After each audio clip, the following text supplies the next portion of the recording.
I used to work the railways. Not the kind of job you dream about as a kid, but the kind of work you fall into when the world doesn't offer much else. For me, that world was Siberia. Endless trees, frozen rivers, silence so heavy it presses against your chest like a weight. Out there, the trains were our lifelines, steel veins cutting through an otherwise unbroken wilderness. I thought I'd seen everything the taiga had to offer.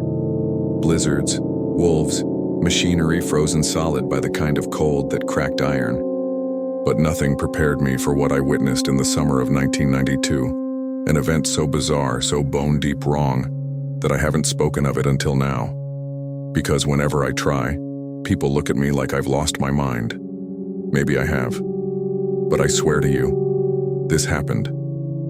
Back then I was stationed near Vanavara, not far from the Tunguska River, the same region, if you know your history, where the meteor supposedly flattened the forest in 1908. Old men in the villages whispered about Tunguska being cursed.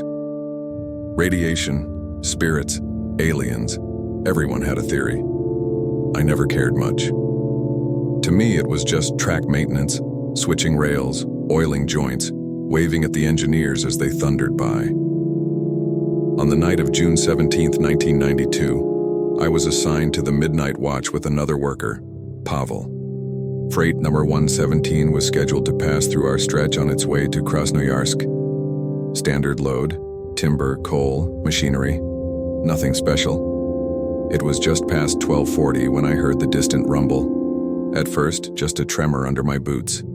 Then the familiar howl of the horn, the vibration rattling up through the iron rails, everything normal. But then I saw it. The train came barreling out of the trees, but there was something off, something I couldn't name at first. The headlights seemed muted, like the beam wasn't cutting through the night the way it should.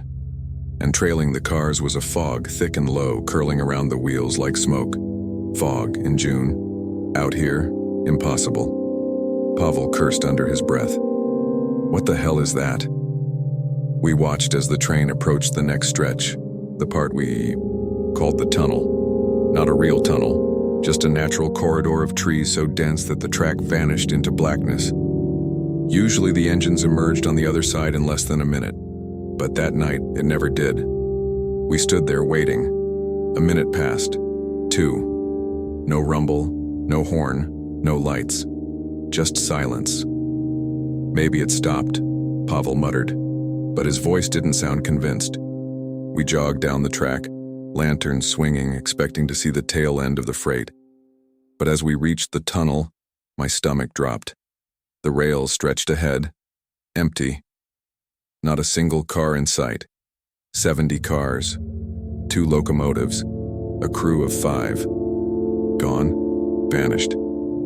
Pavel turned white. We'd have heard it uncouple, derailed, something. I nodded, but the truth was hammering in my skull. There'd been no sound, no screech of brakes, no crash, no sparks. Just nothing. The mist lingered on the tracks, though, thick, metallic-smelling, almost oily. When my lantern beam hit it, I could have sworn I saw shapes moving inside. We reported it immediately. Dispatch thought we were drunk. Trains don't vanish, they said. You must have missed it. But within hours, the officials were all over the site. Military trucks, investigators, men in gray suits I'd never seen before. They cordoned off the corridor, ordered us to keep quiet, and combed every meter of track. 3 days later, they found something. About 20 kilometers deeper into the taiga, a single twisted rail car was discovered, burned black, metal warped as though it had been heated from the inside out. No cargo, no bodies, just an empty husk. That was it. No locomotives, no crew, no wreckage trail, nothing else. The official story? Accidental fire, train was rerouted. Bullshit. We were there. We saw it with our own eyes. But here's the part that haunts me most. 2 weeks after the incident, I was sent back to the corridor for maintenance. Alone this time. And as I worked, I heard it. A low rumble, steel on steel, the distant horn of a freight train. I froze, waiting for lights to break through the trees. waiting for that headlamp glow. But nothing came. The sound roared past me, invisible, shaking the rails beneath my boots. And in that thick Tunguska silence, I swear to God, I heard voices, muffled, panicked, like passengers trapped in iron coffins begging to be let out. It's been over 30 years now. I left the railways, moved to Novosibirsk, tried to bury that night in the back of my skull. But sometimes, late at night, when the world is quiet and the wind rattles the windows, I still hear the train. That impossible phantom train, rolling endlessly through the taiga. And every time, I remember the shapes I thought I saw in that mist. Not people, not animals, something else, something that took them. And I wonder if, when my time comes, I'll hear that horn again, only closer. Because maybe that train isn't gone. Maybe it's still out there, circling the endless forest, waiting for more passengers. And maybe one day it'll stop for me.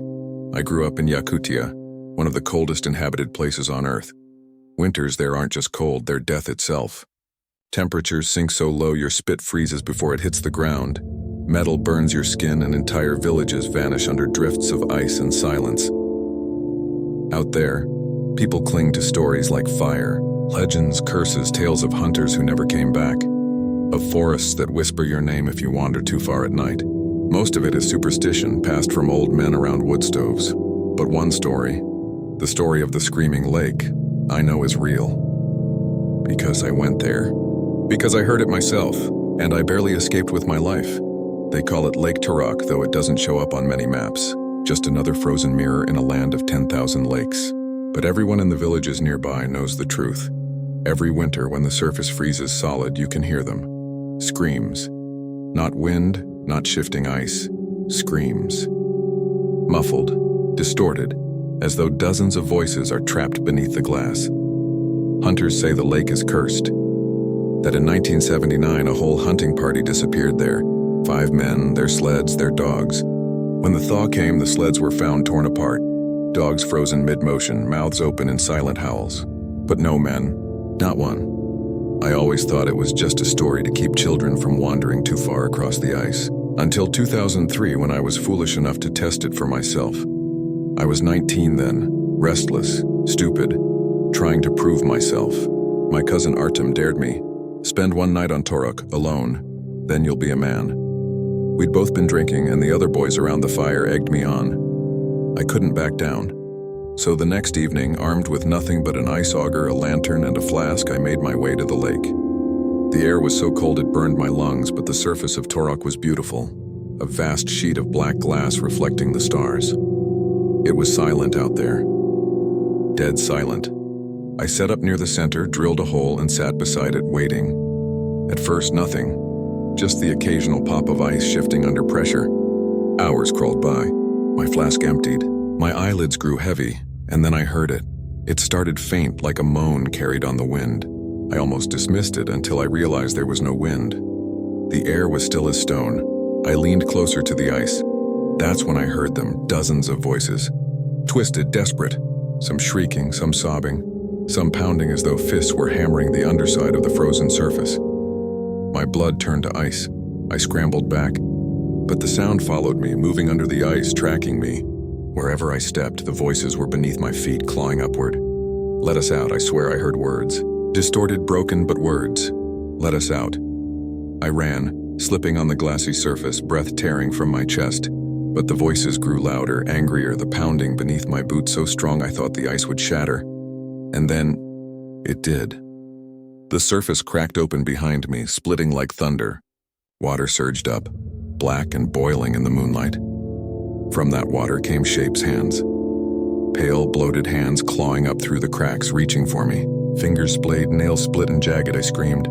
Scrambling forward on all fours, my palms slicing open on the ice. I didn't dare look back, but I could hear them. The slapping of wet flesh on the surface, the chorus of voices shrieking in rage. Somehow I made it to the shore. I collapsed in the snow, gasping, heart tearing itself apart in my chest. When I looked back, the lake was still. Silent. Frozen. No cracks. No hands, like nothing had happened. I didn't tell anyone what I'd seen. Not at first. I just staggered home, blood frozen on my palms, clothes stiff with ice. Artem laughed when he saw me. What's the matter? Did the lake scare you? I couldn't even answer. But that night, as I lay in bed, I heard it again. The screams. Not from the lake this time. From beneath the floorboards, I covered my ears, but they didn't stop. They've never stopped. Even now, 20 years later, I still hear them sometimes, in pipes, in walls, in silence, and every time, I remember that moment on the ice, the hands clawing through, the voices begging, and I wonder if I had fallen in, would I be one of them now, screaming, forever trapped beneath Torog. A year later, another group of hunters vanished at the lake. Their sleds were found circling endlessly on the frozen surface. Dogs frozen where they stood, eyes wide with terror. No men, no bodies. The authorities blamed thin ice disorientation. But those of us who know Yakutia, who know the lake, we don't buy it. We know Torog doesn't take bodies. It takes souls. And sometimes late at night when the world is still, you can hear them screaming for release, screaming for someone to join them, and I know one day they'll come for me again. I used to work the coal mines of Vorkuta back in the 80s, when the town was still alive with men, smoke, and the endless churn of machines. It was a hard life, but in the north everything was hard, and we learned to live with it. You woke before dawn, took the elevator down into the black, and didn't see daylight again until your shift ended. Down there under the frozen tundra, the air was thick, the walls sweated coal dust, and every sound echoed forever. I was young then, not yet 20, but already with a face blackened from soot and lungs raw from breathing it in. The old-timers used to say the mind changes you, that once you've heard the whispers down there, you'll never be the same again. I thought it was just talk, a way to spook rookies. But after what I lived through, I know they weren't lying. There was always danger, collapses, gas leaks, fires. Men died often enough that funerals became routine. But the worst shift of my life started in December of 1985, when the ground shuddered and the walls came down. I was 3 kilometers underground when the tunnel collapsed. We heard the groan first, the sound of the earth twisting, and then the ceiling dropped. Rock and coal thundered down, crushing everything in its path. We ran, but running underground is like running in a nightmare. You never know if you're moving fast enough, if the darkness will overtake you. I survived, along with a handful of others, trapped in a small pocket cut off from the main shaft. Our lamps flickered, our air grew thin, and for hours we shouted for help until our voices cracked. Then, when despair started to settle, we heard it. Not rescue crews, not machinery, voices. They were faint at first, drifting down the corridor like wind, but too clear to mistake. Men's voices, miners calling out, their words blurred by echo. They sounded close, too close. We shouted back, begging them to dig toward us. The voices answered, guiding us. This way, they said. Follow. So we did, crawling over rubble, scraping our hands bloody. We followed the voices through shafts we didn't even know existed, and somehow they led us out. Hours later, when we stumbled into the light of the main tunnel, rescue crews swarmed us. We were saved, but when we told them who'd guided us, their faces went pale. The names we gave, the men whose voices we swore we heard, they'd all been dead for years. Some from fires, some from collapses, some buried so deep their bodies were never recovered. The officials told us stress had made us hallucinate, that the mind conjures things when starved of air. Maybe that's true, but I remember the way those voices sounded. Solid. Real. Not ghosts, not dreams. I tried to push it from my mind, but Vorkuta isn't a place that lets you forget. I stayed in the mines another year, though I never shook the feeling that we weren't alone down there. That in the black tunnels, where the air was thickest and the silence deepest, something moved just beyond the reach of the lamps. Some nights I'd see lights, dim blue glows like lanterns carried by men who never showed their faces. The worst came years later, after I'd left. The mine was shut down, abandoned, the town dying. But curiosity is a dangerous thing. I returned one winter night, drunk and nostalgic, determined to see the old shafts again.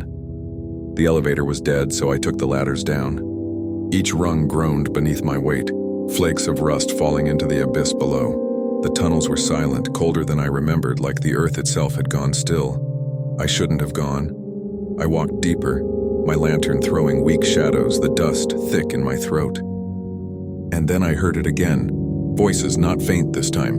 Not distorted, clear. Dozens of them echoing through the tunnels.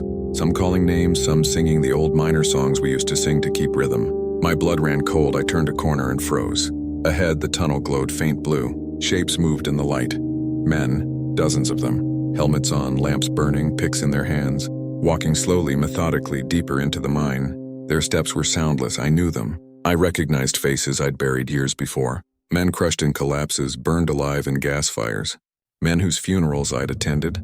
They didn't look at me. They didn't speak to me. They just walked one after another, fading into the black. My legs wanted to run, but I couldn't move.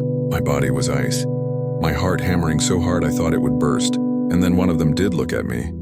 His face was pale, eyes wide and black as pits, mouth hanging open as though frozen mid-scream. He lifted his hand and pointed deeper into the mine. I heard the voices rise, chanting, echoing, pulling me forward. My lantern sputtered and died, plunging me into blue darkness. I don't remember climbing out. I don't remember how I got back to the surface. The next thing I knew, I was on the frozen ground outside, gasping, my hands torn and bleeding, my clothes coated in cold dust. I never went back. That was almost 40 years ago, and still I hear them. When I lie awake at night, I hear the faint clang of picks against stone, the echo of boots on steel walkways, the low hum of men singing far underground. I've tried to convince myself it was stress, fear, the tricks of a damaged mind, but I know the truth. The mine never let them go. Their bodies may be gone, buried deep in collapsed shafts, but their souls still dig, still march, still wait, and I know one day they'll call for me again. When my breath grows thin and my heart stutters, I'll hear their voices rising. They won't guide me to safety this time. No, this time they'll lead me deeper, down into the tunnels where no light reaches, and I'll join the midnight shift forever.